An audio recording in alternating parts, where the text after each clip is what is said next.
How to hide photos in Google Photos. Firstly, you have to install the Google Photos app from your Play Store. Now open the Google Photos app. We are going to know that how to hide photos in Google Photos.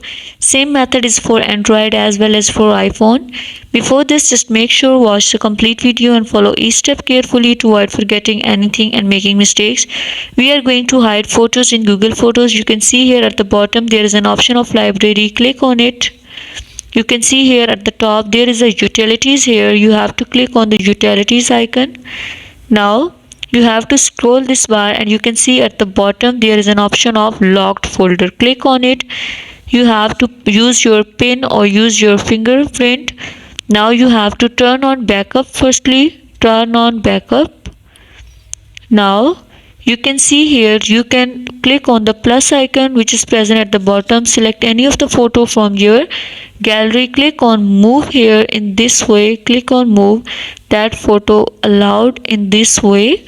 You can hide your photo in Google Photos. Thank you so much. That was all. Please consider showing your support by commenting, liking, sharing and subscribing to our channel for more valuable content in the future. Your engagement is highly appreciated. I wish you very good luck. Thanks.